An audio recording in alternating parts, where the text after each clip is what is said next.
Hello and welcome to Forever Rugby on Forever Sports for today's Currie Cup Round 2 review. A round which immediately has started sort of showing which sides are going to take the Currie Cup quite seriously and which sides are going to be very competitive. With the sort of the front runners very much being the Pumas and the Bulls, whilst the Sharks also entered the competition with a victory, albeit they were made to work very hard for it. Before we look at some of the results and sort of some of what we can look forward to in the coming weeks and months of the Currie Cup, please do smash a like on the video and subscribe to the channel as well.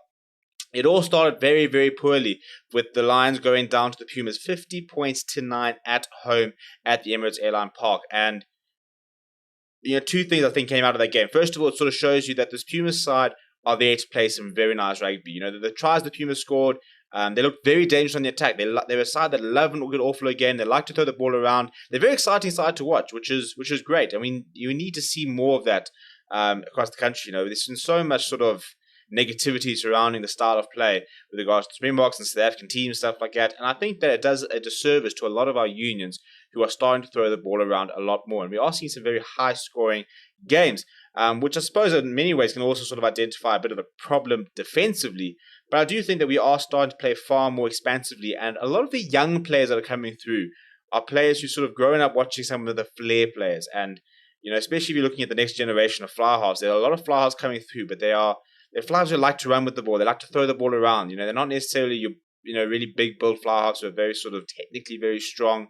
So it's quite interesting. But the Pumas just absolutely outclassed the Lions. And unfortunately, this Lions side is going to have to get used to taking these beatings across this Currie Cup, because the Lions have made a decision right at the beginning to say we are going to field a very young side in the Currie Cup. We are going to split our squads. And as a result, this will probably not be the last game, which might get a little bit ugly for these Lions youngsters. The importance, though, for them is to keep reminding themselves of the process, the objectives, and what they want to achieve out of the season, which is to try and prepare the next batch of players to take the next step up to URC and even further honours. For the Pumas, though, 50 points to 9, bonus point victory. That's the perfect way to go into what is basically a 2-week break now in the Currie Cup.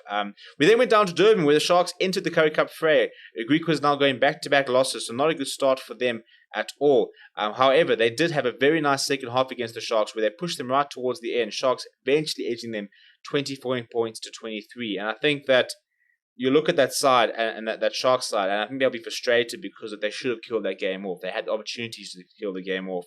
And it was a very good Sharks side. You look at the Sharks and the Bulls sides, and it's a very much a demonstration of the depth they have at the union. That these unions have been putting together these very big squads which go very far and have a lot of depth. And we're starting to see it in the Currie Cup, because you look at the strength of the Sharks side, and the Bulls side named, and then you'll see the strength of the sides that they can still name this weekend for Saturday, just 4 days later, with a completely separate bunch of players.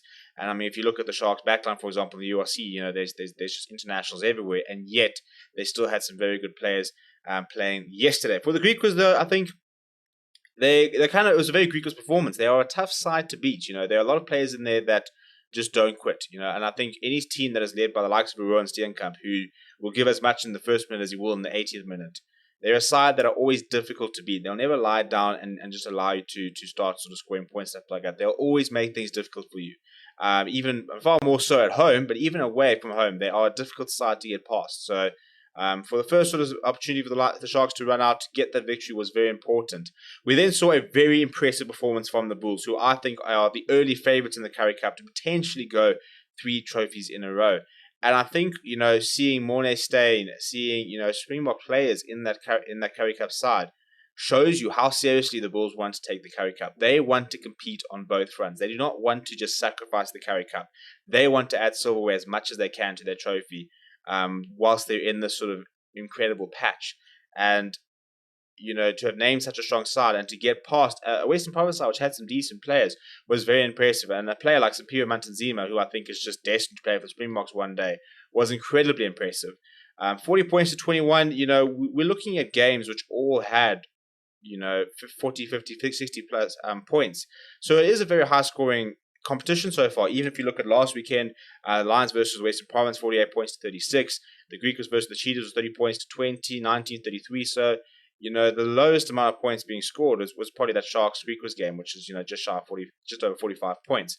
So almost every single game is 50 points, and so it's very watchable to be able to see that. There are a lot of tries being scored. You want, if you want to be negative about it, you can probably talk about maybe defenses need to sort of tighten up. But I do think that we need to treat this as the beginning of the season, because not all of these players have played the entire URC, and even then, with a couple of with the COVID issue stuff like that, we basically haven't played rugby in close on 6 weeks, almost 7 weeks. So it's been a long time without rugby. So I think these scorelines do read a little bit like getting back into the swing of things, and I'm sure that they'll probably start to come down the more rugby we play. However, there is a 2 week hiatus in terms of the Currie Cup. Next time we'll see them play is on the Wednesday, the 2nd of February, where the Griquas will host the Pumas, the Bulls will host the Cheetahs, and the Sharks will host the Western Province. The Lions getting by there, which is probably a good thing for them because it means they can really sort of sort their systems out. But we're 2 rounds into the Currie Cup, and it's going to be very interesting to see. We've already seen the Bulls looking to take this competition very seriously. The Sharks fielding a pretty decent side as well.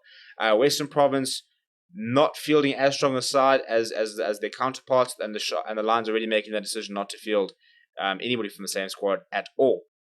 So that's going to be the biggest sort of thing to monitor across the Currie Cup is how these sides can balance their squads. Who's got the biggest squad depth? Who can put a phenomenal Currie Cup side out on a Wednesday and still have a very good URC side up on the Saturday? Which unions can do that? Can they compete on both fronts? And while they compete on both fronts and struggle to sort of find that balance, can the likes of a Pumas, a Griquas, a Cheetah sort of sneak in there and maybe sort of find themselves on a bit of a run and go all the way? So it should be a very intriguing Currie Cup, if nothing else. Let me know what you thought about the action down in the comments below. Please do smash a like on the video and subscribe to the channel as well. Thank you very much for watching. My name is Steven, and I'll chat to you soon.